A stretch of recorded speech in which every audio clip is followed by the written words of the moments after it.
that runs on real things. And there is no realer thing than oil.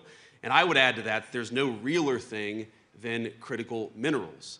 And I think a lot of us have learned the hard way, in some ways, over the last year, how much our economies depend on these critical minerals. So every man and woman, I believe, in this room understands what we're confronting together today. And I say together, and that is very much something that is at the heart of Secretary Rubio's initiative, and as he said, at the heart of what we're trying to do all across the administration, is recognize that this is something where our alliances and our friendships can really help one another.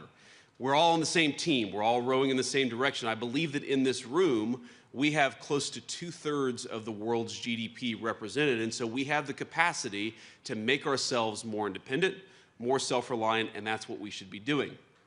Now, we know that today, the international market for critical minerals is failing. It's failing to create domestic markets or dignified jobs for our labor forces, and it's failing to keep our nation safe. Supply chains remain brittle and exceptionally concentrated. Asset and commodity prices are persistently depressed, driven downward by forces beyond any individual country's control. Now, how many times cumulatively have one of us or many of us in this room heard some variation of the story that I'm about to tell? A lithium mine, a gallium recovery center, you name it, is announced, sometimes with years in planning and financing nearly in place. Then overnight, foreign supply floods the market, the prices collapse, and investors pull out. The project stalls, and eventually the project dies on the vine. We've all seen it firsthand in all of our countries. And the result is a global market where consistent investment is nearly impossible, and it will stay that way so long as prices are erratic and unpredictable. And that's one of the things that we want to work on with this initiative. Let's make the prices more predictable and less erratic so that we can support the domestic supply chains and the investment that makes those supply chains possible. Now, across Europe, North America, there are dozens of mining and processing initiatives that have been suspended or completely abandoned because sustained price weakness makes financing impossible. Time after time, advanced economies with deep capital markets are finding that projects cannot clear costs. The same story plays out elsewhere around the world. In resource-rich developing economies, only a tiny fraction of global mining investment, including from nations, many of them in this room, is reaching the point of actual projects. We plan, we think about it, we even invest a little bit of money, we do the regulatory work, but so many of them die on the vine. Now, everyone knows that these deposits exist. We've mapped a whole lot of them, and we know they're ready to be mined and processed. But capital can't reach them so long as investors lack confidence that those markets are going to remain stable for long enough to justify the long-term commitment. That is the problem that we confront. And even here in the United States, even with all the incredible things that President Trump and the entire administration has done to eliminate permits, to open up the regulatory environment, we have private financing that we've secured, but even in some cases, even in the United States, some of these projects are struggling to attract investors. We see telltale signs of a market distorted beyond recognition, one that punishes strategic investment, one that punishes diversification, and one that punishes long-term planning. This is crazy. We should have the kind of global markets, the kind of domestic markets that reward long-term planning, that reward strategic thinking, and that's exactly what we're trying to do. Now, I think every single one of us represented in this room has become dependent on arrangements we did not choose, and right now, arrangements that we cannot control. We all face the same vulnerability: access to the things that protect our people and sustain our way of life. Everything from missile defense systems to energy infrastructure to advanced manufacturing to emerging technologies. The fundamental supply chains that support these industries sometimes can vanish in the blink of an eye without any control or influence from many of the countries in this room. And we in the Trump administration believe it is the business of the government, of the people's government elected just over a year ago, to confront such problems, and that we want to confront them together. And I think that you're all here, at least I hope you're all here, because you all feel the exact same way. Now, our administration came into office last January, barely a year ago, with a clear mandate to reindustrialize the United States of America and return American workers to the center of our economic policy. And that is what we are doing. And I want to tell you just a little story about one of the very first meetings I had with our Secretary of Commerce and the Secretary of the Treasury, two great people, two great business leaders. And I remember saying, look, we have our views of the Biden administration. We're not particularly fans, as you may have guessed. But setting that to the side, surely the Biden administration put together a list of the critical industries, the critical technologies, the critical manufacturing facilities that are supported by these rare earth minerals, these critical minerals. We may think it's bad work. We may think the people who put it together weren't particularly wise, but surely that gives us some foundation to build on. And I was shocked when our Secretary of the Commerce and Secretary of the Treasury came back to me and said, actually, we have never done this. For the last 4 years, the Biden administration never sat down and tried to understand what are the critical deficiencies in world supply chains. That's crazy. It's insane that we ever got to this point. But in just 1 year, the President of the United States has struck dozens of deals to fix that problem. Domestic and foreign producers are both included in this, and we're trying to ensure durable, end-to-end supply chains for our country, but also for many of our friends. We've mobilized public financing tools at an unprecedented scale, providing up to $100 billion in lending authority for critical minerals to the Office of Strategic Capital. Marco's now a venture capitalist too. He's got many jobs. We've overturned old orthodoxies and taken direct stakes in high-value mining and processing companies. The United States had not built a primary smelter in this country since 1980, before I was born, 4 years before I was born. In the last month alone, we have announced two, one of which is already fully funded. And on Monday, the Trump administration announced Project Vault, America's first ever domestic critical minerals stockpile. With these moves, we intend to build an ironclad network of new industrial supply chains to span the entire nation. We're going to create good-paying jobs, skilled jobs for the American labor force, and those people, those great workers, are going to be securing a new era of prosperity for American families, and I believe for many people all over the world. But we seek to make sure our friends and our allies are part of this and that you all are covered as well. Our goal here, and the reason why we're doing this conference, is to align trade policy, development finance, and diplomatic engagement towards a shared strategic objective. And that objective is very simple: diversifying global supply in the critical minerals market while strengthening the partner countries who help all of us in this shared effort. Over the past year, our administration has signed agreements, we have launched many joint initiatives, and we have committed extensive resources with many of you in this room, with many governments, and our work extends across disparate regions and all stages of the value chain. We've convened this ministerial in an effort to accelerate that shared work. So this morning, the Trump administration is proposing a concrete mechanism to return the global critical minerals market to a healthier, more competitive state. A preferential trade zone for critical minerals protected from external disruptions through enforceable price floors. We will establish reference prices for critical minerals at each stage of production, pricing that reflects real-world fair market value. And for members of the preferential zone, these reference prices will operate as a floor, maintained through adjustable tariffs to uphold pricing integrity. We want to eliminate that problem of people flooding into our markets with cheap critical minerals to undercut our domestic manufacturers, because we know, of course, that as soon as they've undercut our domestic makers, the domestic markers, they leave the market, and the people who undercut them then jack up the price to a completely unfair level. We're going to fix that problem. Together, we want members to form a trading bloc among allies and partners, one that guarantees American access to American industrial might while also expanding production across the entire zone. The benefits will be immediate and durable. Regardless of how much material flows into the global market, prices within the preferential trade zone will remain consistent.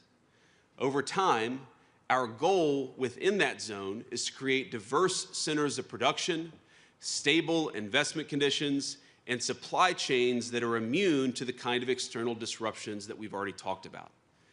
For those of you who join, we offer you a necessary foundation for private financing and secure access to the critical mineral supplies your nation would require in an emergency or some other contingency. By regulating imports to preserve free and fair competition within the preferential trading zone, we will elevate our nation's miners and refiners, our investors and our producers alike. We are all on the same team, and we need to create the economic incentives that reward people for investing and building in our countries.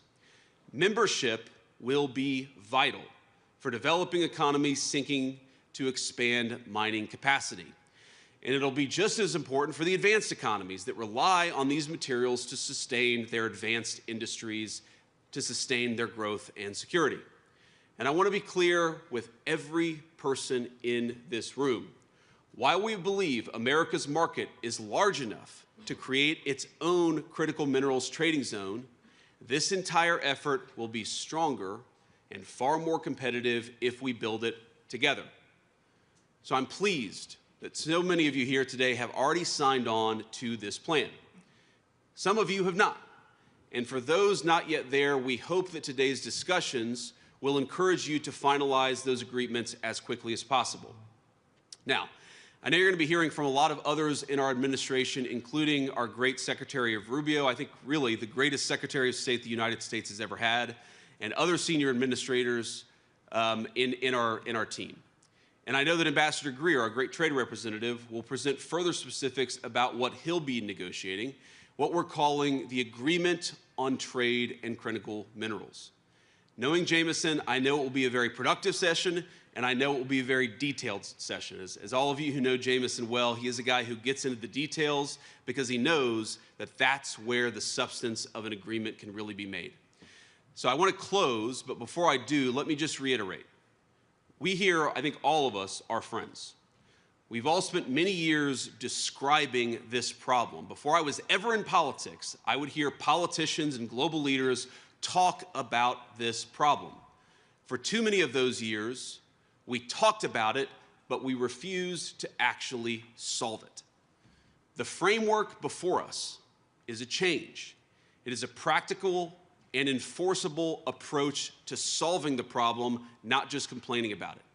Many of you have helped us design it, and we're, of course, constructing it together in real time. So to those of you still on the fence, I say, let's move together.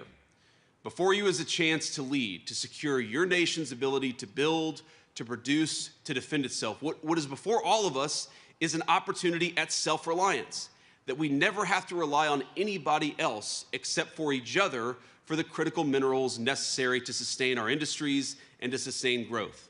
So I propose that we come together and we shape a market worthy of the great men and women of our countries who depend on that market.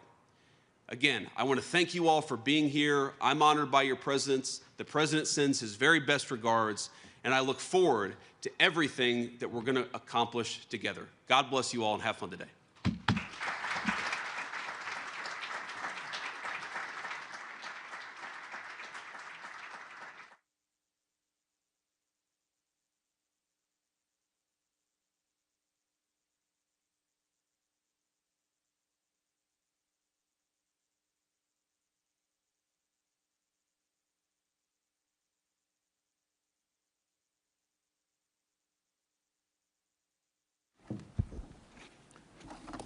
Thank you, Mr. Vice President. As you saw, I have to put my own sign here, too, so it's another job I have. I'm in charge of the signage.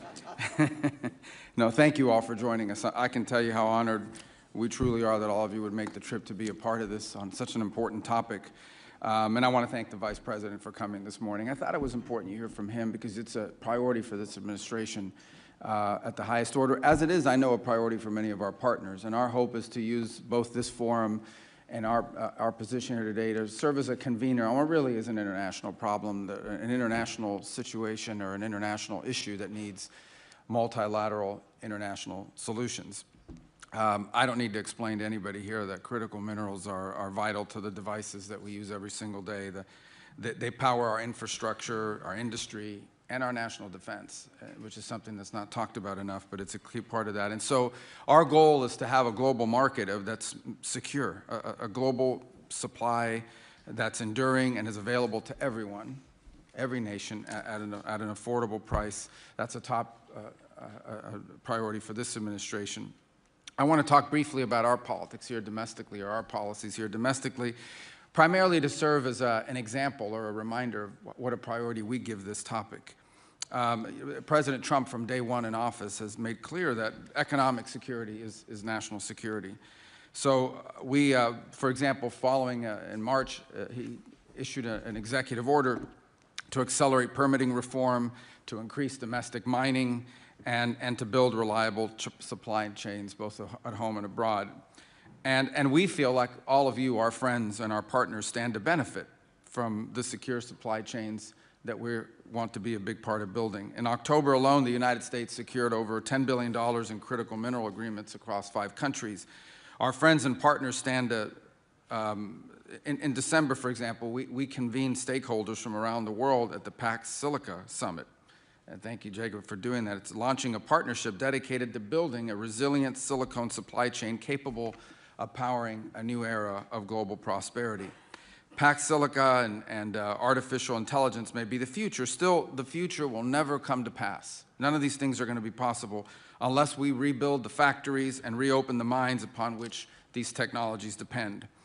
And I want to use a case in point from our own history to highlight this. The United States used to produce its own critical minerals and derivative products like rare earth magnets. Back in 1949, miners in Mountain Pass, California, discovered one of the world's richest mineral deposits. By 1952, the United States, we were mining rare earths there, and that discovery sparked a revolution. American scientists and engineers, alongside innovators from many of the countries that are here today, rushed to discover new applications for these minerals. And with these new technologies, ushered in the jet age. We ushered in the space age. We ushered in the computer age. And then we became blinded by the potential of the technologies those metals enabled, but we neglected their importance. Mining is less glamorous than building computers. It's less glamorous than building cars or airplanes. But building computers and cars and airplanes is less glamorous than designing them. As we embraced what was new and glamorous, we outsourced what seemed old and unfashionable. We allowed, for example, Mountain Pass, and with it most of America's critical mineral industry, to wither and to die so that we could focus on manufacturing. Then we outsourced the manufacturing. And I know this is a story I'm telling, but it's a story many of the advanced economies represented here today understand well. We outsourced the manufacturing so we could focus on designing these goods. And then one day we woke up and we realized we had outsourced our economic security and our very future. We were at the mercy of whoever controlled supply chains for these minerals. So my hope is that we are gathered here today as the first but important step to rectifying this mistake, to bring together our collective talent for innovation where our advantage over rivals has only grown, and to apply it to bringing back manufacturing and reopening mines here in the United States, but also in all the partner nations represented here today. I think it's interesting that about 50 years ago, actually in this very room, ministers from around the world joined then Secretary of State Henry Kissinger for the Washington Energy Conference. That meeting took place during a moment where global energy supplies were concentrated, where markets were distorted, and access to a single critical resource, at that time, of course, being oil, had become a tool of political pressure. That is the world 50 years ago. That meeting led directly to the creation of the International Energy Agency to coordinate among like-minded partners and secure access to energy commodities. And so today, we return 50 years later in the hopes of advancing a bilateral critical minerals framework agreement to the same end on that front. These frameworks are designed to create alternative sources of supply and to protect every single stage of production, from mining to refining and processing to manufacturing. All of these things, protecting them from non-market disruption. They will provide platforms for coordinating policies that ensure all of our citizens can enjoy abundant and affordable access to these critical minerals. And so we stand ready and intend to work with each country here today to find a specialized role that you can play. If you don't have minerals, you can help refine them. And if the countries gathered here include the largest consumers of critical mineral products, who together have the buying power, collectively, have the buying power to build a more resilient and diverse global market. Everyone here has a role to play, and that's why we're so grateful for you coming and being a part of this gathering that I hope will lead to not just more gatherings, but action. The United States stands ready alongside each of you as we enter this new age of shared prosperity and security. And I want to end by saying that while we intend to play a key role and an important role and to use the size and influence of our markets to drive this, this is an international, multilateral effort, and it only works. You can only have diversity and choice in these markets if it is broadly adopted across multiple countries. So this initiative here today may be one that started with us, but this is not solely an American initiative. This must be an international, global initiative with like-minded countries who all have one thing in common. We want to see a diverse supply of critical minerals and a secure and resilient supply chains across the world so all of our economies can prosper without ever having these things be susceptible, at worst case scenario, being used as leverage against us, or any other disruption that could come to the market that would undermine our collective economic security. So thank you all for being a part of this today. We appreciate it very much. Let me now turn, as we'll begin our program here.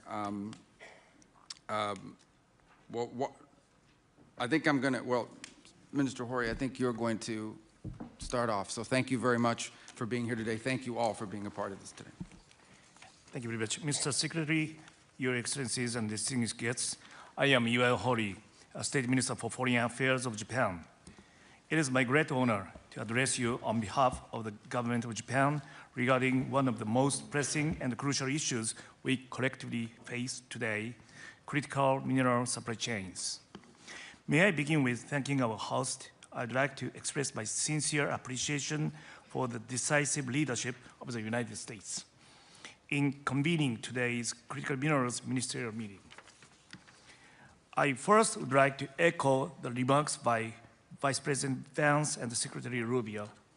Japan shares a deep sense of concern and urgency about the risk of disruptions to critical mineral supply chains.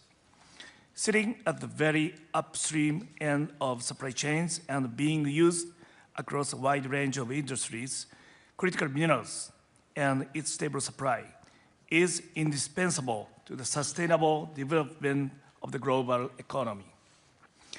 That is precisely why Japan, under Prime Minister Takaichi's leadership, has redoubled its efforts to diversify sources of supply for critical minerals. Recently, Japan designated critical minerals as one of the priority areas under the new initiative of promoting bold strategic investment to enhance Japan's resilience and achieve robust economic growth. Amid rising geopolitical risks, Japan will accelerate efforts to secure upstream sources. At the same time, we will take flexible measures downstream, such as diversifying procurement sources in cooperation with like-minded partners who are here today. In fact, in recent years, we have already witnessed first-hand supply chain disruptions. Even in recent months, this challenge has become further deteriorated. Against such backdrop, we have come to understand that we are in the same boat, as any supply chain disruption would bring significant impact on the global economy. We should work together to address this challenge. To prevent such supply chain disruptions, the key is to diversify supply sources, including the refining and processing of geographically concentrated critical minerals. To do so, it requires a collective action. We must seize this opportunity to advance cooperation among like-minded countries, partners like us. With that in mind, I'm looking forward to the launch of FORGE, the Forum on Resource Geostrategic Engagement. In the next session, Japan strongly believes that FORGE will become an important venue and a vehicle for us to focus on supply chain diversification and ensure policy coordination. Japan stands ready to actively contribute to discussions to further deepen collaboration with partners and to ensure the effective implementation of this initiative. So, how we should move forward from here? On the supply side, diversification is essential. Diversity, as opposed to concentration, is what makes us resilient. This has to be one of our major guiding principles. In this context, I'd like to take a moment to briefly talk about Japan's efforts to date. Japan has been pursuing various projects in cooperation with the United States as well as with stakeholders across the globe in this regard. Diversification of supply sources and enhancement of supply chain resilience has been Japan's top priority for many years, and we have taken policy measures accordingly. Back in 2022, Japan enacted the first ever Economic Security Promotion Act and created new programs with a focus on critical minerals. Just as importantly, Japan has been implementing public-private support measures, including expanding Geopolitics investment framework, increasing allowable investment ratios, and allocating a total budget of $3.5 billion US. Around this table, there are many partners with enormous potential for the production and refining of rare earth elements as well as other significant critical mineral sources. Angola, Argentina, Australia, Bolivia, Brazil, Canada, the Democratic Republic of the Congo, France. Well, the list goes on and on. Japan is determined to seek robust partnership with you all. As geopolitical risks continue to rise, we will redouble our efforts to secure alternative supply sources and to build more resilient, reliable, and secure global supply chains. Diversity only comes from a collective action. No single country can overcome fragility of critical mineral supply and over-dependence on specific countries on its own. With the launch of FORGE, now it is time for action. On the demand side, it is imperative that we avoid the situation in which critical minerals and their derivatives produced through non-market-based policies or practices crowd out products with distorted price competitiveness and unfairly monopolize the global market. Japan will engage in discussions with like-minded countries, including the United States, the European Union, and others present here in a positive and constructive manner, and will work to build an effective mechanism with industrial engagement. In this regard, Japan highly appreciates the US for its decisive leadership. Distinguished colleagues, as we gather today, we are clear-eyed about what our mission is and what our challenges are. Together, we can build on our advantages and make our critical mineral supply chains more resilient. Japan has an unwavering determination to work with you as your trusted partner. On every aspect, demand and supply, mining and refining, upstream and downstream, Japan is ready to enhance coordination and collaboration with you all. Together, let's make a meaningful difference.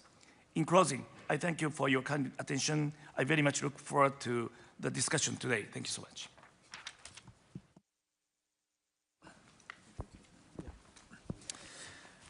Thank you, Minister Hori. It's a privilege to introduce David Copley, Special Assistant to the President and Senior Director for Global Supply Chains at the National Security Council. We're currently serving in the most historic administration in over a century, one that recognizes that a supply chain responsive to national security realities is a prerequisite to long-term economic growth. The decisions we make today about who we partner with are multi-decade decisions. We believe our partners will capture economic growth and value at all layers of the supply chain stack. The AI revolution we're living through is leading to record historic demand for everything, from copper to cobalt, nickel, zinc, aluminum, silicon, and virtually every element on the periodic table. We're also seeing surging demand for products downstream of the supply chain, including manufactured products like smartphones, chips, telecom infrastructure, industrial robots, machinery, and much more. My friends, the pie is rapidly expanding, and the United States accounts for 30% of global consumption. So we're taking steps to narrow the gap between what we produce and what we consume. But in order to merely keep a pace with global demand, in the US and abroad, we need to surge production capacity at home as well as in partner countries. David sits at the very center of this mission. His work is foundational to the strategic resilience of our country. He is tasked with the monumental challenge of de-risking our critical mineral dependencies, ensuring that the United States and our allies remain unassailable in the face of systemic competition. David brings a level of rigor and foresight that is essential for our department's mission and for the country at large. Please join me in welcoming David Copley.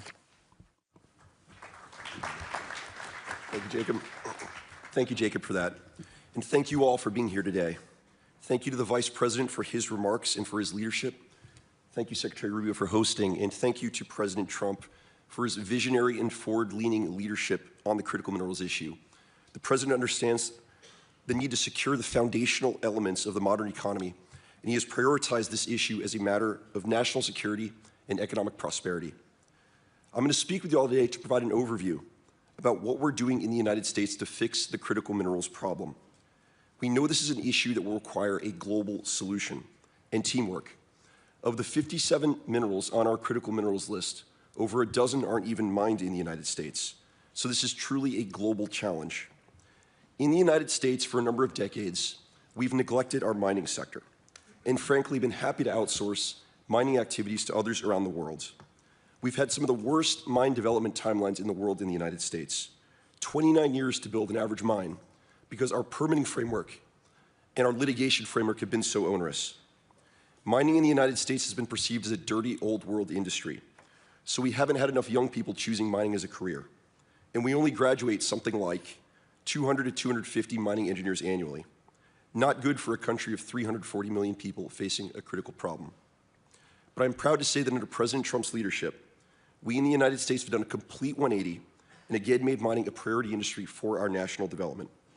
Because as all of you hopefully understand, minerals are the elemental building blocks of everything we need for our manufacturing sector as we reindustrialize our country. So what are we doing in the United States to fix the problem? Broadly, 4 key initiatives. We're investing in mining projects, we're stockpiling minerals, we're going to protect our mining companies, and we're rebuilding our mining ecosystem.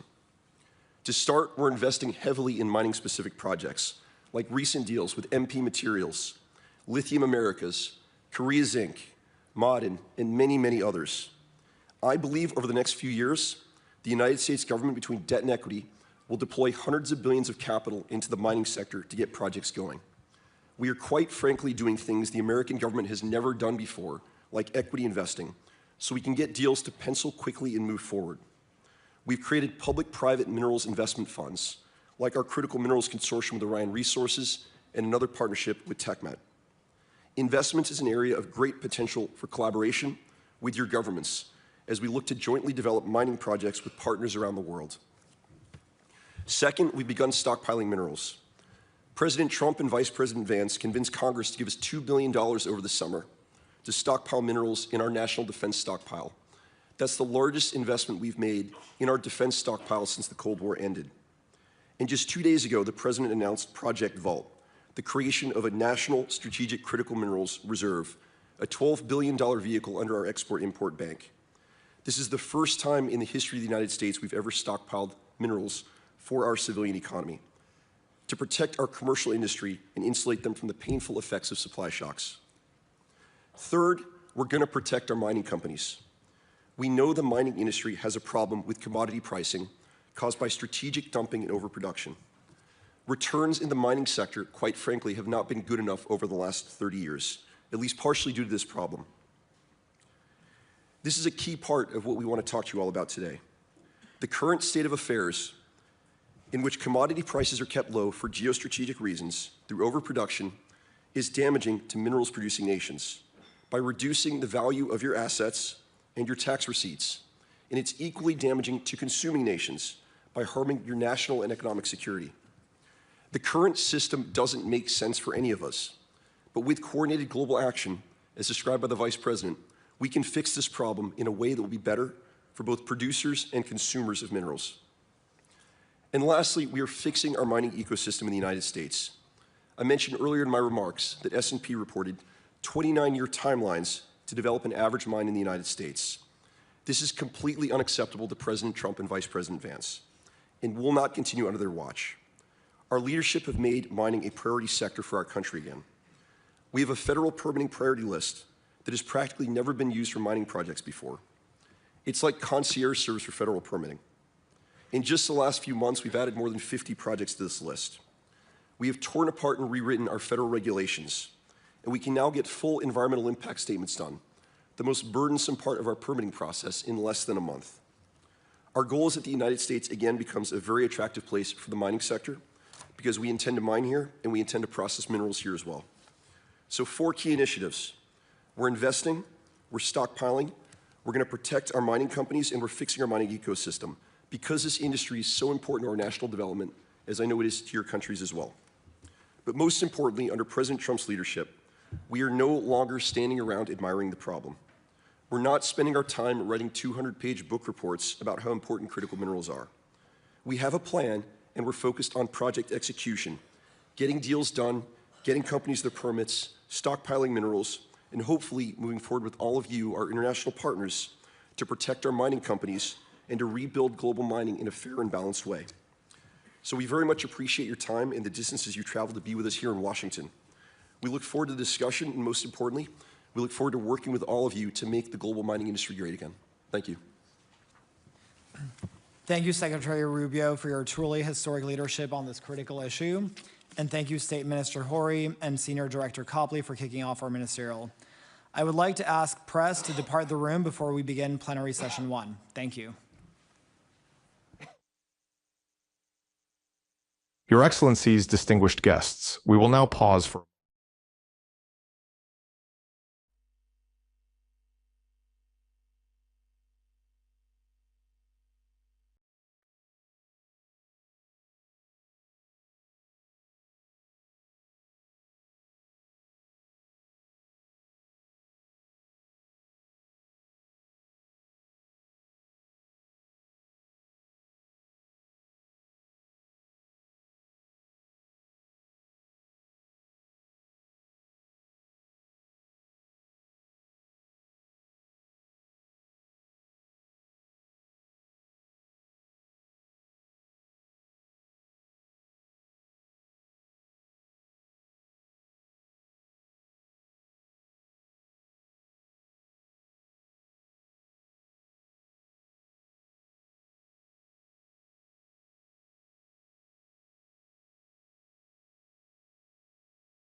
Test, test. Test.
Hey guys, how are we doing? Thank you for covering this today. It's this critical minerals ministerial is off to a great start.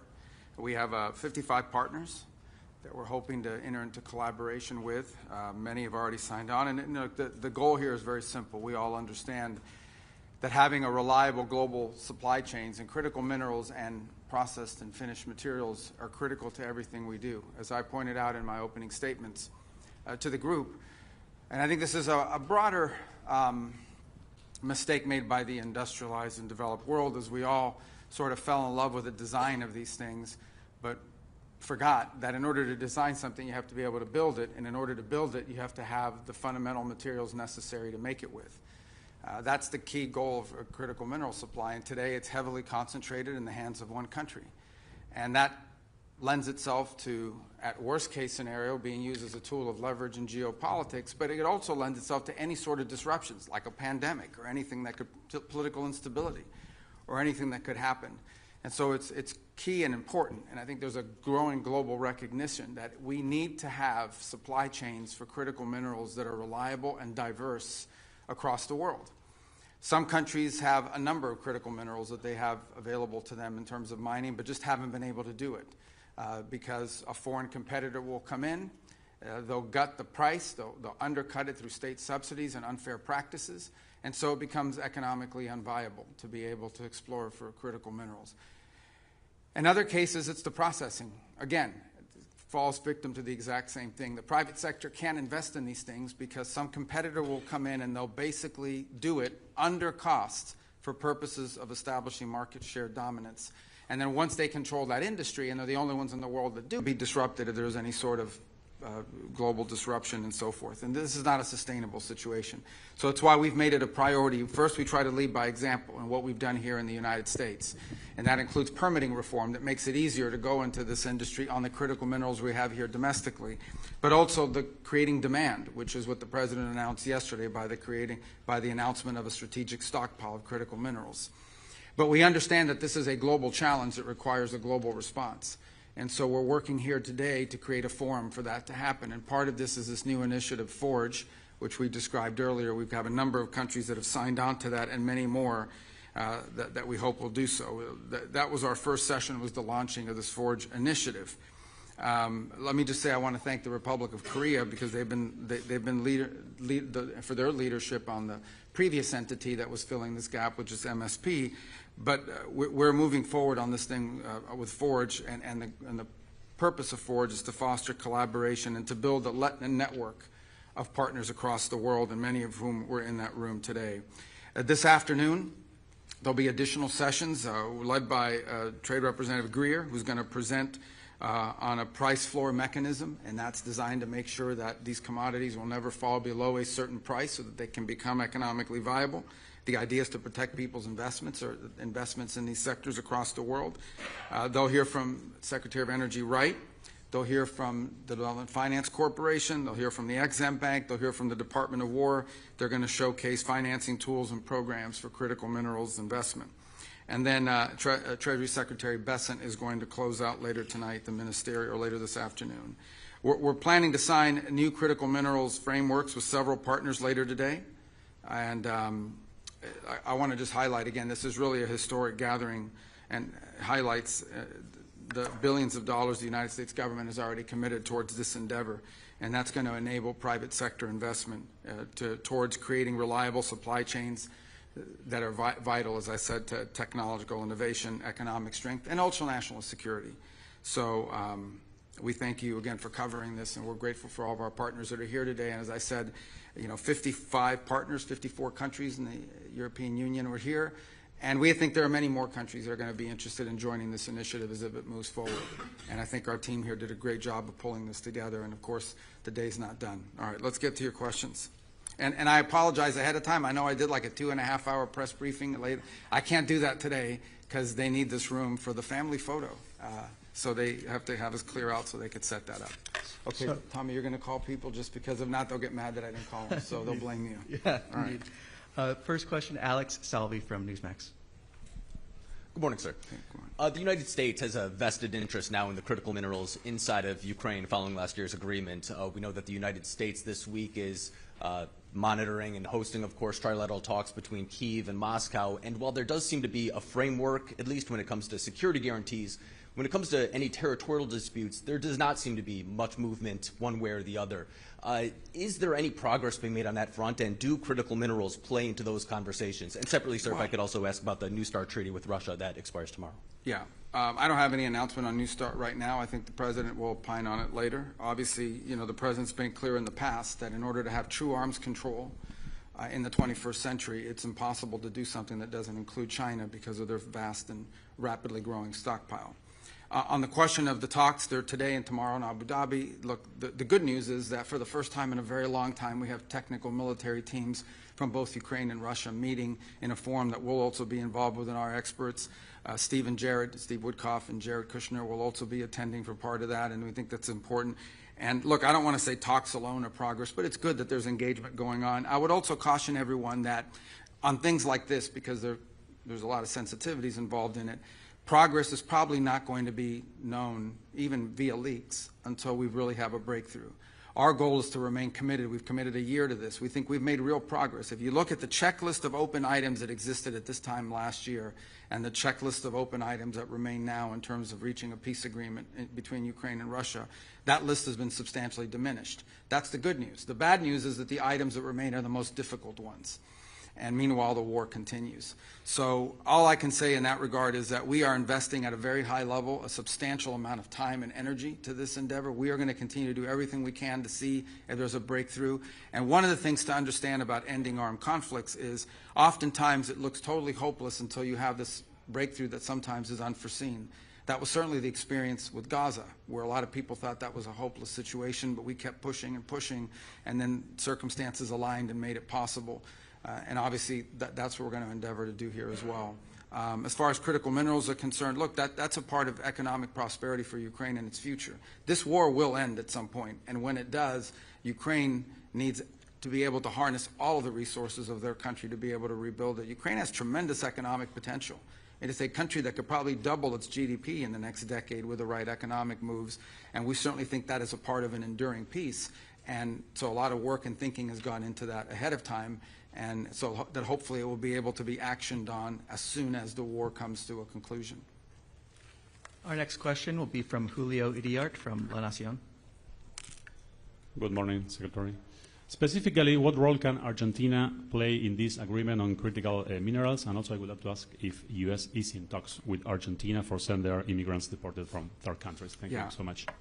Yeah, on the second point, I would say, look, we have conversations about countries willing to accept third-party nationals, but we don't have any deal or anything lined up. I know it's been the subject of media leaks, and sometimes those are with malicious intent, but certainly Argentina is a great partner across the board, and at the end of the day, we have tremendous faith, confidence in our relationship with President Milei and his team, and he will always act in the best interest of the people of Argentina and in the national interest of his country, and so we appreciate that. And on the first point, Argentina is not just has the capability from a natural resources standpoint to be a key partner in critical minerals for the world, not just for the United States, for the world in a way that's good for Argentina.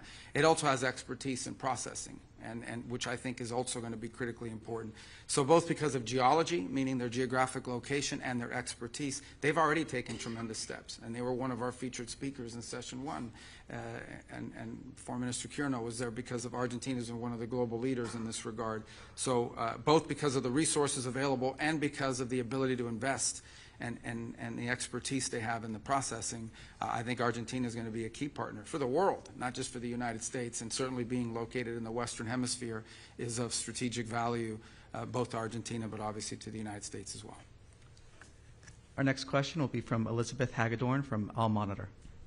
Secretary Rubio, can you confirm the format and location of Friday's talks with Iran and clarify, given that Iran refuses to negotiate its missile program and insists on a right to enrich uranium, is the U.S. open to a compromise if that means reaching a deal to avoid military action? And separately, if I may, how exactly do these negotiations advance President Trump's repeated pledges to help the Iranian protesters, many of whom are likely to see these nuclear talks as legitimizing the very government that violently massacred its own people? Well, let me first say just on the logistics. At the end, let me back up and say from a big picture perspective, I think it's pretty clear right now, President Trump is willing to talk to and meet with and engage with anyone in the world. I mean, that we don't view meetings as a concession.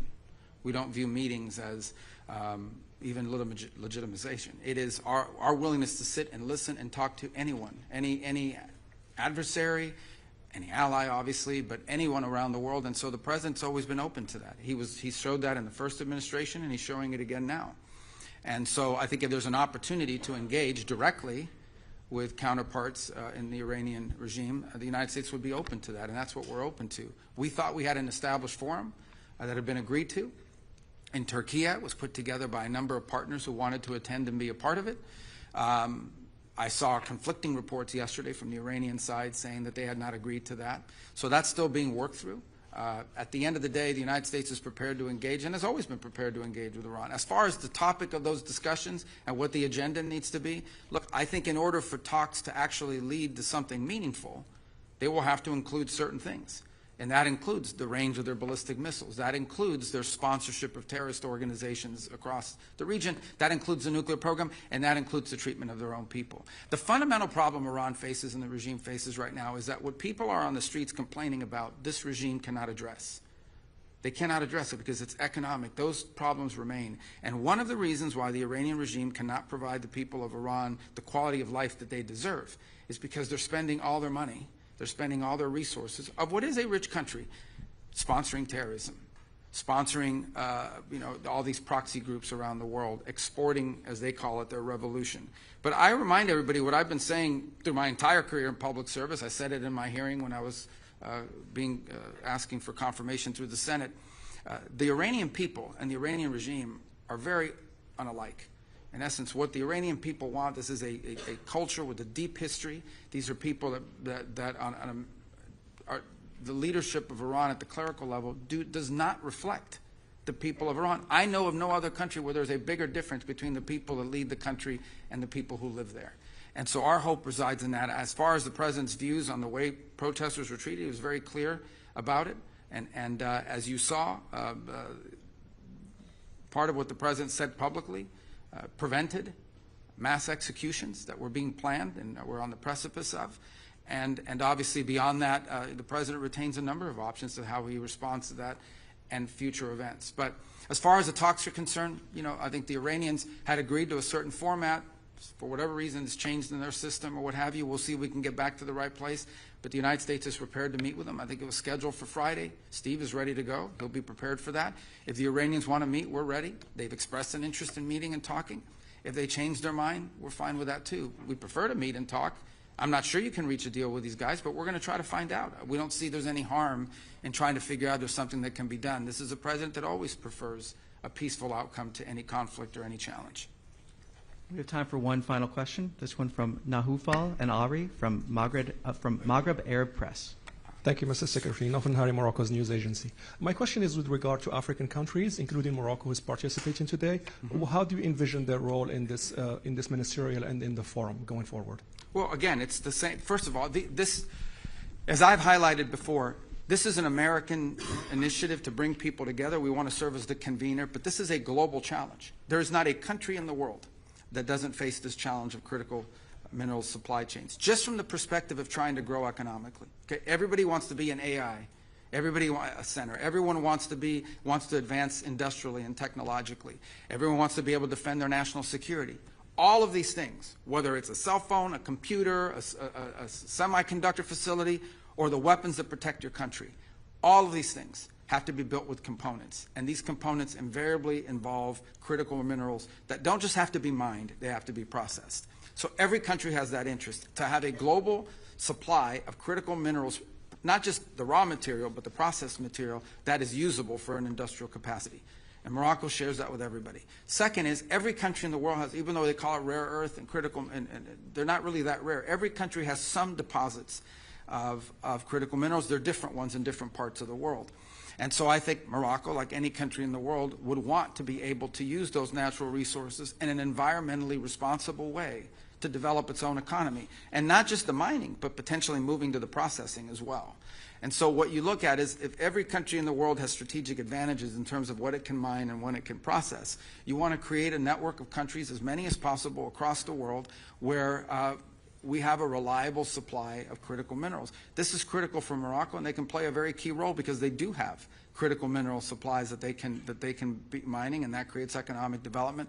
But I also think they have a vested interest, like every country I think does, in having a reliable and diverse supply across the world of processed and finished and refined materials that can be used for economic advancement in a cost-effective way.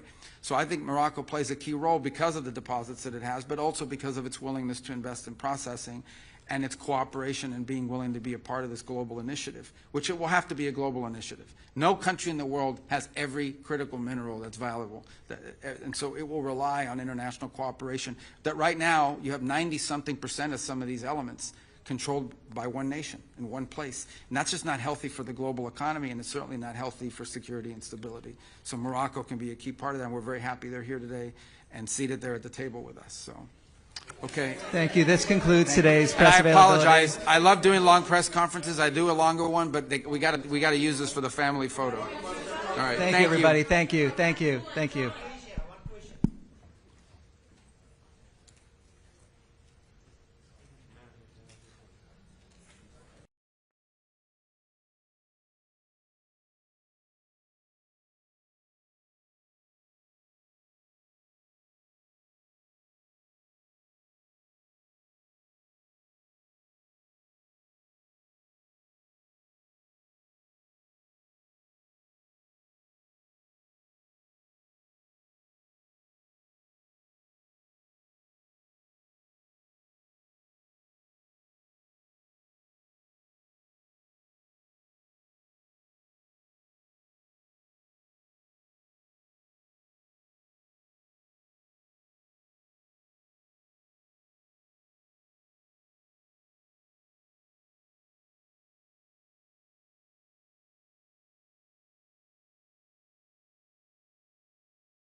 to make space.